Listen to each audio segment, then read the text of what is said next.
What we offer as an e-commerce partner is an e-commerce engine that's capable of taking orders 24/7.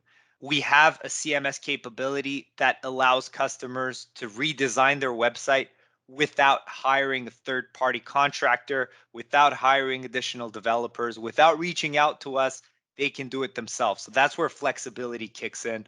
Our world-class ERP sync technology, which Patrick will talk about, but on a high level, what I'll say is it's scalable and it will never cause an overload on the ERP. So 1,000 users can log into the platform at the same time, can make 1,000 purchases at the same time, and we won't crash the ERP. We won't even bog down the ERP. It will work flawlessly. PCI certification, security is extremely important to us. So we invest heavily in PCI certification. We know that nowadays a security breach can go as far as getting an entire organization in bankruptcy. That's how bad the penalties are. And as technology evolves, you have to make sure that you have the highest level of security. We've had customers who keep their credit cards, customer credit cards on a piece of paper in a drawer, which is it's just bad. It's just bad. So we also have obviously a private cloud. We don't install our services on the customer servers, even though we have the option. We prefer not to, just because once it's in our private cloud, we can guarantee PCI certification, highest level of security. We can guarantee performance, and if ever anything goes wrong, we have full control over it, and it also reduces the cost for the customers. Our customer success team, which is an ever-growing team. The more customers we have on board, the more customer success team members we need. But we have a really strong SLA. We solve support tickets very fast. And I think we have a 99% satisfaction rate as of today. Maintenance, everything is forward compatible. Anytime the customer wants to upgrade to the latest version of GP, they want to switch from Nav to Business Central, no additional cost to that. We have all of that covered. We have migration paths moving over to Business Central, which is something that's very important for our partners. We have built-in sandbox environments for testing and our support team. Patrick, I guess throw it back over to you. So you can start the demo. Perfect. Can you see my screen? Yep. Great. All right. So the demo here today, we're gonna go over a few different parts. The first one's going to be, as David was talking about, that flexibility. So we'll focus just for a few minutes on the CMS without going into too much detail. I really want to hammer home the concept that, without any sort of technical knowledge or work, our customers can design a website, put their logos, put their themes, put their images and colors, and make it easy for their customers to find what they're looking for and purchase. After that, I want to talk about the customer journey, sort of the customer experience. And throughout the way, we're going to tie in, obviously, that key piece, which is the integration to the ERP. And then we'll finish it off with actually placing an order, seeing what that looks like in the ERP, and then conclude by talking about our payment services that we're offering, which is another topic. So lots to cover. Just as a heads up, in today's demo, we're going to be working with Dynamics GP. We'll talk about in more detail why later. But just so you know, we integrate to the entire Microsoft Dynamics suite. That includes F&O, Business Central, most definitely.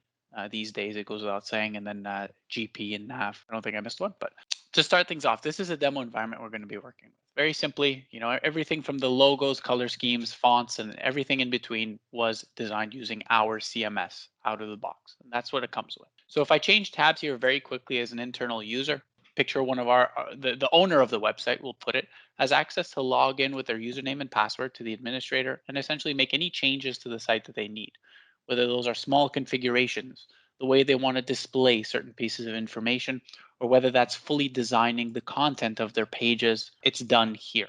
Our customers can create as many users as they need back here, meaning that anybody internally can have access to their own login, their own password. And they're all tailor-based. So that means that someone in marketing versus someone in sales within that organization can have different permissions and only have options viewing certain pieces. And from us, there's no additional costs when it comes to these additional license or users. So it's not license or seed driven in any way, shape, or form. I can cover a lot of these topics here as we go out. When it comes to email marketing, very quickly, we have quite a few tools. The only one I'll highlight at this point is MailChimp. We have a full integration with MailChimp, meaning that automated email campaigns are leveraging the data from the e-commerce platform and really from the ERP in order to create automated emails that really target specific users through MailChimp. But for right now, as I said, we'll go into the CMS, so the content management system, to see a little bit about how these tools are easy to work with from a customer's point of view, or from a merchant's point of view. Very simply, I log into the content management system and I have access to all of my pages. If I want to create new pages on the fly, it's as simple as clicking the button and working from there. So throughout this process, it's easy to use, what you see is what you get type of editors. Once I've found the page that I'm looking to edit, in this example, we'll work with the home page. All I have to do is select it and sort of make changes a little bit deeper, whether that's the title, multi-language, so we can have a title in English and French, whether that's manipulating the SEO further than what's already given, so changing your meta descriptions and keywords to make sure we're always on top of SEO. From a customer's point of view, from a merchant's point of view, everything about this site is designed to be easy to use, and so they only have to manage it in very simple fashion. The way we do this, one of the ways we do this, is through templates. The customer simply has to select the template that they want to work with, and the layout is already defined for them. So they just put the information itself in the elements that you currently see on the screen, and the platform takes care of the rest. So it allows people to create websites quickly, efficiently, and we know that it's always going to be functioning. I don't have to have, separate applications for smartphone users versus tablet users versus full-on desktop users. Once I've selected sort of the page that we would like to go in and work with, from here it's a question of editing in the preview mode to actually put that information in there. So in this example, we have that same homepage we were looking at a few moments ago, and I've got these edit buttons. So again, without knowing anything about HTML or CSS, I can go in here, add my text, add my new promotion that's going on, do what I need to do, and then save it off and be done with it. Now, some customers of ours do have designated resources for the website. They do have a more technical individual on staff that will be able to go into the CSS, go into the HTML, make whatever changes, add some JavaScript if they want to. These are all things that we're opening up as well. So we're giving both options, and we're letting our customer decide which one works best for them. And it's through these sort of tools that we're able to cater to a large array of audiences, depending on their technical expertise. Any questions so far? Pretty straightforward. Not for me. Now there's a number of tools here that I can get into details about different editing tools like a version control, which essentially allows you to go back in time to any previous version of this page, draft tools and scheduling tools, so on and so forth. But I won't go too into the details. The last piece I'll say, and I mentioned it a little bit earlier on, is that the system is fully responsive and mobile optimized. Right? So as a customer, all I have to do is make my changes once, add my image one time, and you'll see all the changes automatically apply. I can see my menu has adapted so that it's easy to work with on smartphone. From a customer's perspective, as we said already, one application to manage, we take care of the rest. So with that in mind, I'm going to sort of exit the CMS for now, and we're going to focus on, we'll say, the more end user point of view. So I'm going to say customer at this point in time, but what I mean by that is really the individuals who are buying through the website. And in this nature, k-eCommerce caters perfectly to both B2B or B2C environments. We have the entire table structure and set up to have B2B transactions on the spot, whether that's customer specific pricing, different products available for different customers, and really everything in between. And at the same time, B2C is becoming more and more popular, and depending on the industry, it's the go-to. And so for that reason, we also support business to consumer, either through a sort of guest one-time checkout or through a, create an account on your first purchase and you'll get standard pricing and we can continue buying from you in the future sort of approach. So it's all supported. Now, before we jump into actually logging in and pretending we're an existing customer, I want to talk about what we call product catalogs because it's very important.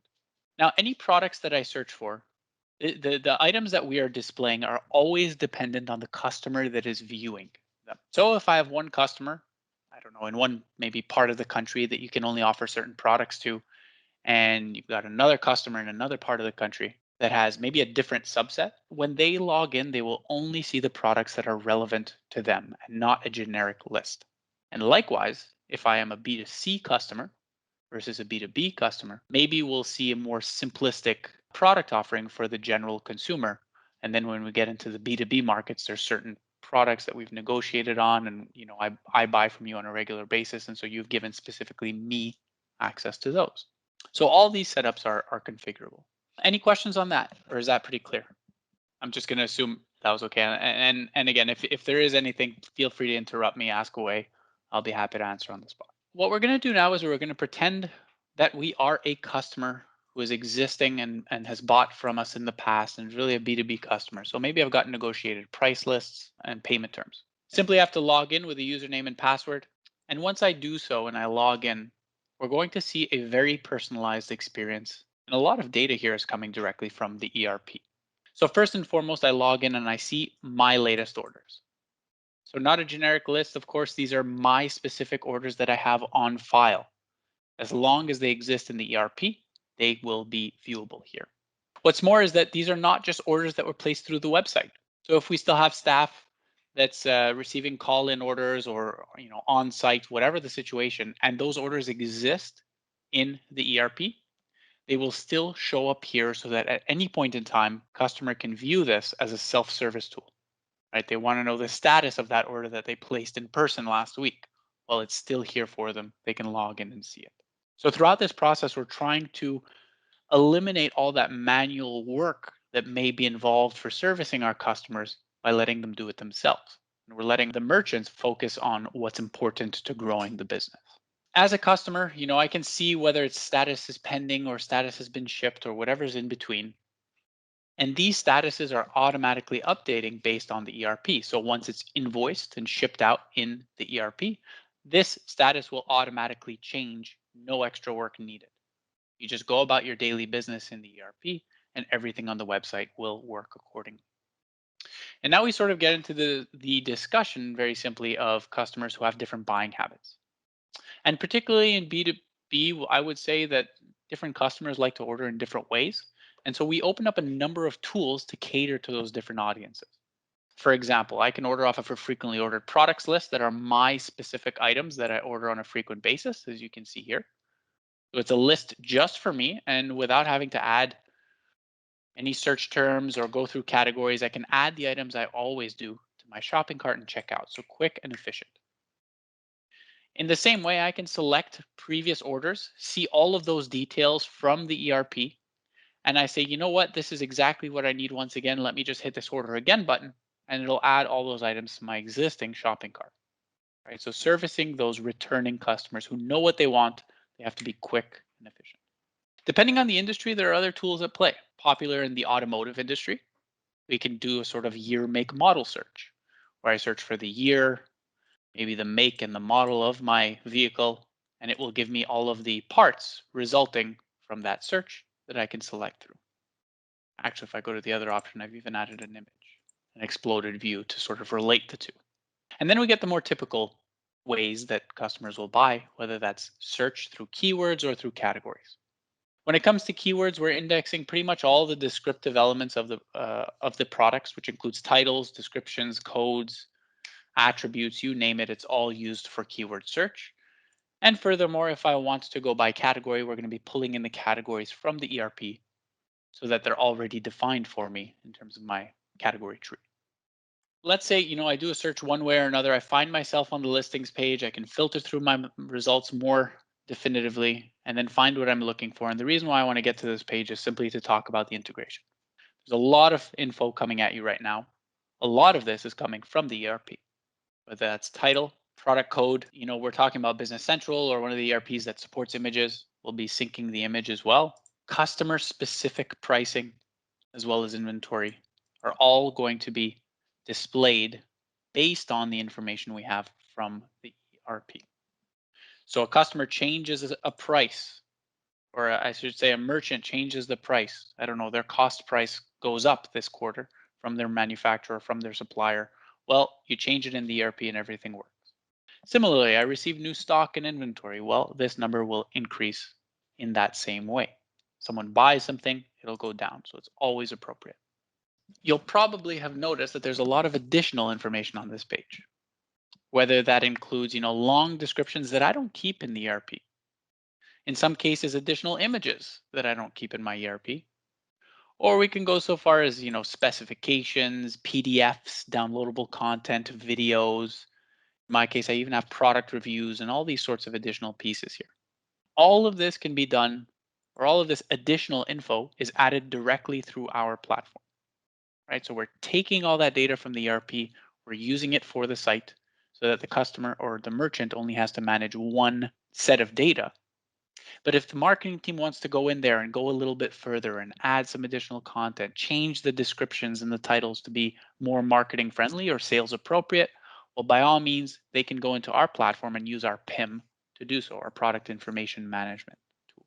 And from this point, I can add these items to the cart. I can keep going. We can do cross-sell opportunities, all the works. Now, without going too into the details, I'll place my order at this point in time to see what that transaction looks like. Now, this is a very important page. Lots is going on this page. Billing information and shipping addresses are all coming from the ERP under this customer's record. In my case, I can even add new addresses on the fly or select from pre-existing ones that were used or addresses that were used in the past. So it's always being saved in a reference for a customer's ease of use. When it comes to shipping, we integrate directly to a whole bunch of different carriers, including UPS, FedEx, and USPS, and a few others in Canada as well. So that means we pull in the rates directly from these carriers based on the dimensions of the products, the weight of the products, and even the standard box size that is being used. And they will return to us a price. We can even use our negotiated rates if we are a merchant that has that. When it comes to additional shipping options, let's say I'm not using one of these carriers. Let's say I'm using my own trucks or anything in between. We can always add additional shipping carriers. In my case, I have other as an option, and I put my fixed amount, or I put a calculation in here that we're doing to display it online. Oftentimes, if it's B2B, I'll see $0, and we'll send you an invoice once we ship it out for the amount that's due. As we move forward with the order, we're essentially asking for additional data here, whether that's PO number, shipping instructions, or even a required date that can be used as reference on the sales order in the ERP. And when it comes to taxes, we're integrating to the tax tables of the ERP at a state level. If there are more in-depth tax calculations that are needed, we'll always recommend using third-party systems, and we integrate to them free of charge. That includes Avalara and soon to be Thomson Reuters. Now, to finish this off, we'll talk about payments. Of course, coupons can be added for web application only. But when it comes to payments, our system, as David mentioned, is fully PCI Level 1 certified. So what this means is a number of things. First and foremost, credit card information will never pass through the merchant's infrastructure at any point in time. It always goes directly through our PCI certified environments, out to the payment gateways that we work with, out to the bank, and so on and so forth. And this is a big deal. Firstly, as David mentioned, we've seen some crazy things in the past. Customers keeping cards on or merchants keeping cards on file where they shouldn't be, written down, all the stuff, all the potential flaws in breach of credit card data is handled directly through us. We make sure that that is tokenized properly and handled in the most secure way possible. Oh, go ahead, Kevin. You just mentioned tokenized. So if they are putting their credit card in online, but it might not ship for a few days, is it doing the authorization at this point in time, but not committing it until it ships out of the backend system? Yes, Okay. That's a great question. So we're doing a pre-auth at this point in time to save the funds. And then basically, depending on I believe it's the bank or it might be the gateway, I think it's 7 to 11 days or 7 to 14 days, something like that, to post authorize that transaction and ship it out. Right. Okay. That's what we'll post authorize. Now, it happens all the time that I, for whatever reason, can't make it in the time allocated. So the pre-authorization is declined. It means it's no longer pre-authorized, meaning there's no more funds reserved for us to use. But still with that, we have a lot of mechanisms in place to avoid any sort of miscapture of information. So what'll happen is we'll go direct and we'll try and capture the funds directly without a pre-authorization. Right? So instead of saving it and post-authorizing, we'll simply do a purchase on the spot once it's been shipped.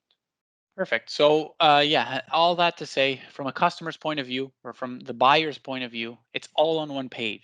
How many times have I tried to buy something online and had to click on a button that after I've put all my info and it brings me to another third-party application where I'm now putting my credit card data and I'm kind of asking questions, where is this all coming from? It's one page, it's easy to use, we have that peace of mind.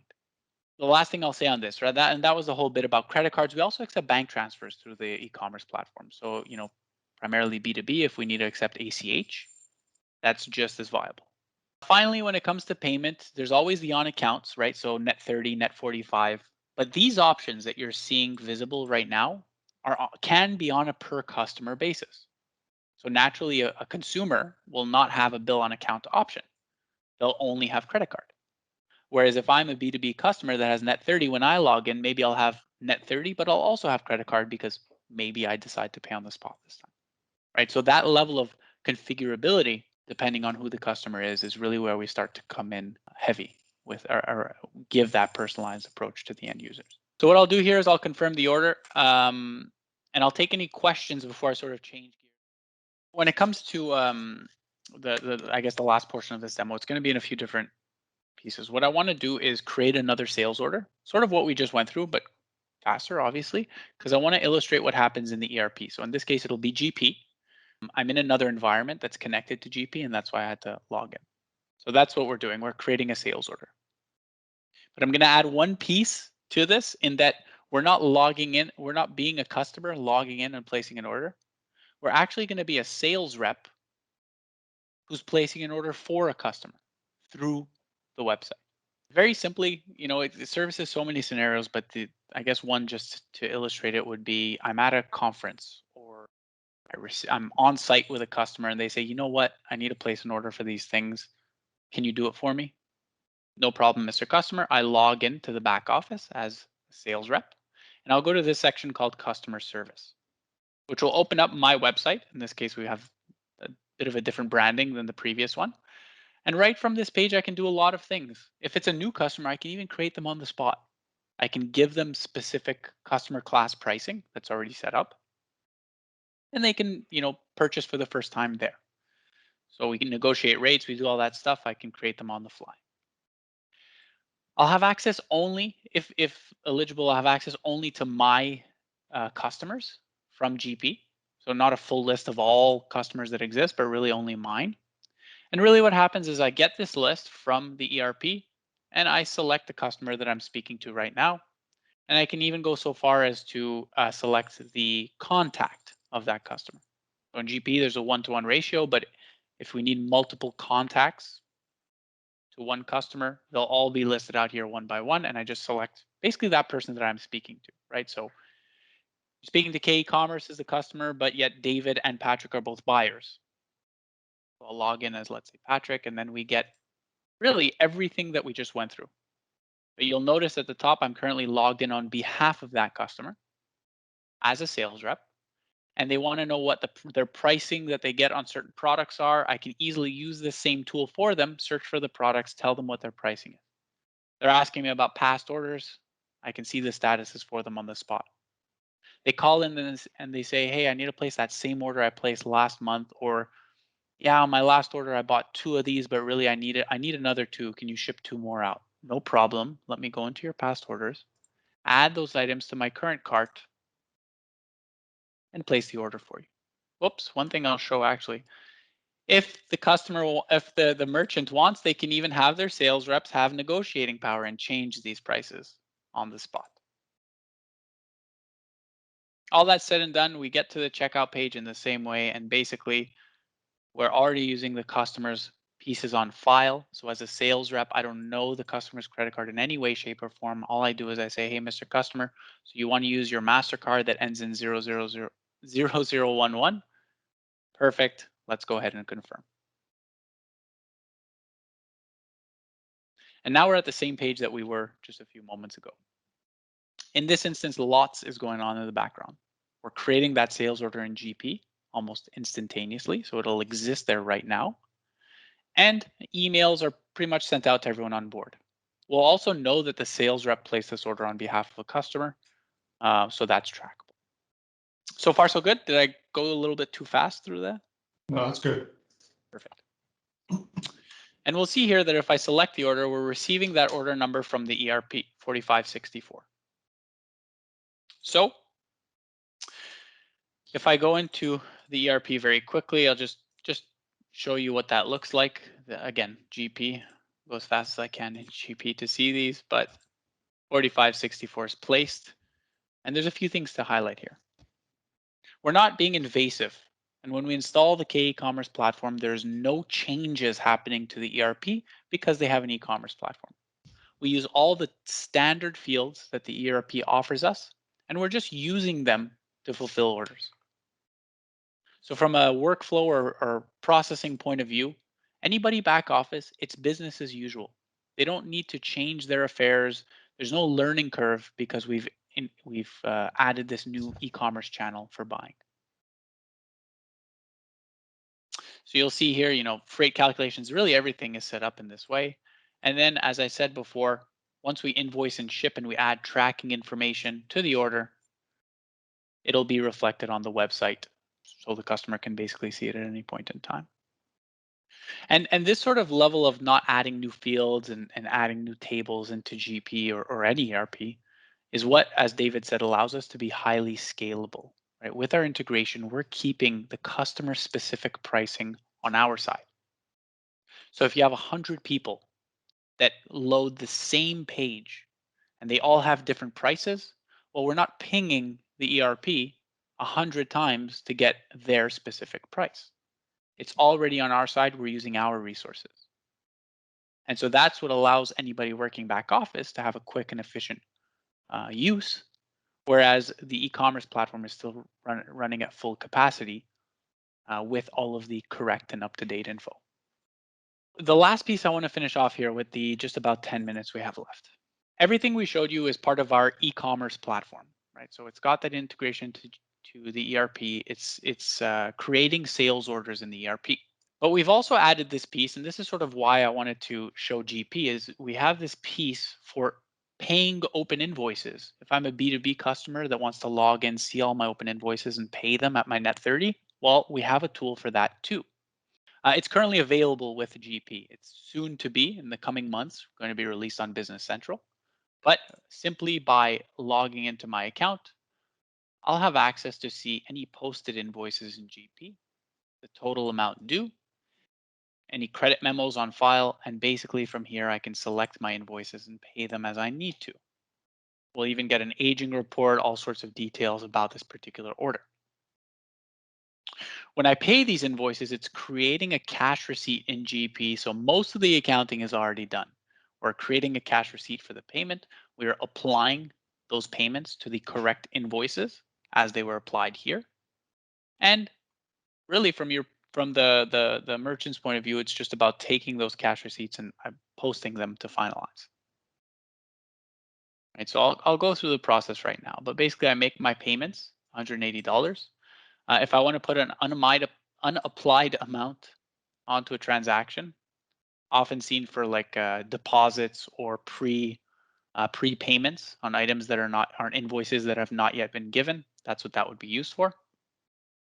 And then we go about paying via those same payment methods that we had before. If we want to include ACH in here, all the better.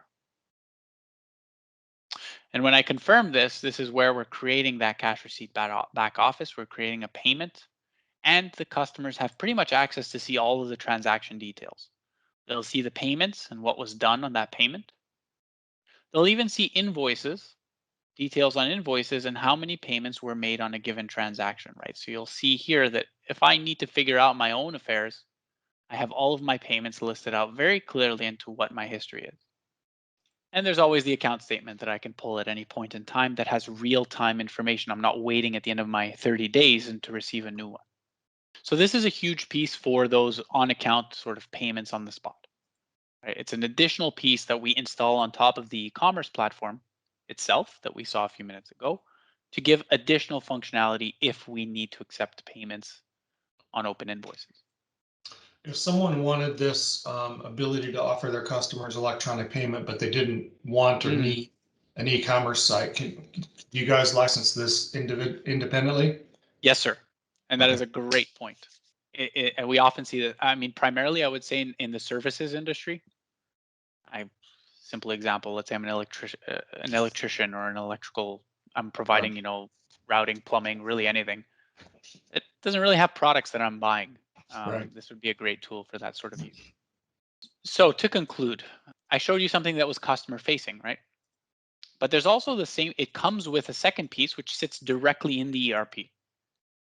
So instead of letting a customer log in and pay via one of their payment methods, we can save their payment information through this PCI environment here. That's basically a window into or bolted onto the GP.